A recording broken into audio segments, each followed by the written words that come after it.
January 13th, 2015. Hey folks, this is Chief with Crazy Faith. I'm just back from the Nisqually jail. We had a great night. With the men, I think there was 34 to 36 men. Pretty much everyone from the inside cell was there tonight.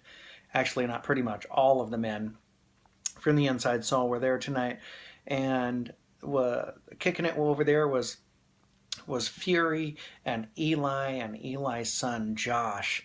And you know what? They just had a phenomenal time of prayer at the end. They broke in half, and you know what? They had so many prayer requests. So cover all those prayer requests for the men. And it sounded like they were tired of being tired. And what a great night it was. Well, with the women was myself, Elizabeth, Hanny Banana I call her, as well as young Alex. And you know what? The ladies just had some phenomenal words to share with the ladies about primarily forgiveness. And you know what? We hit all the different angles. Forgiveness of themselves, forgiveness of others. The unforgiveness leads to bitterness. Forgiveness is a choice, not a feeling. We just went over all the different things, and it was wonderful. I spit it from Proverbs 13, a number of verses I picked.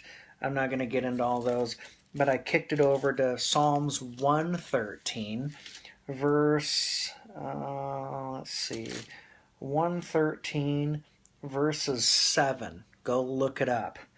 I also kicked it over to Psalms 13. I read 1 through 4, and Alex read verses 5 and 6. And I love it. I want you to go read that whole chapter. There's only 6 verses, but the first part of it is just David just crying out to God.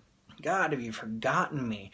My enemies are going to triumph over me, and if you don't return the brightness to my eyes, I'm going to sleep in death. And you know what? Eyes speak. And I'm glad that David is just asking for the brightness of his eyes to just come back and just be renewed. And I love the last 2 verses. It says, "But I have trusted in your faithful love. My heart will rejoice in your deliverance. I will sing to the Lord because he has treated me generously." Thank you, Lord, for that. All the things we go through. And then it says, but Lord, you've delivered me, and I give you the glory.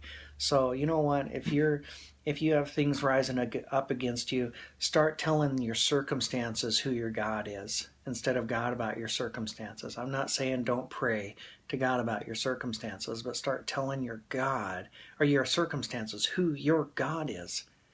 If you're struggling with addiction, start saying, addiction, you better back up off of me because my God will put a full whooping on you.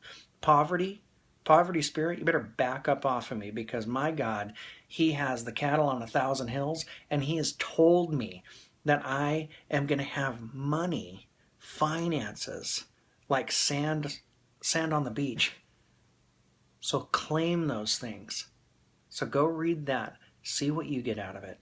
I pray you have a good night. Thank you for joining us. Keep praying for all our inside family. I love you. I'm proud of you. Good night.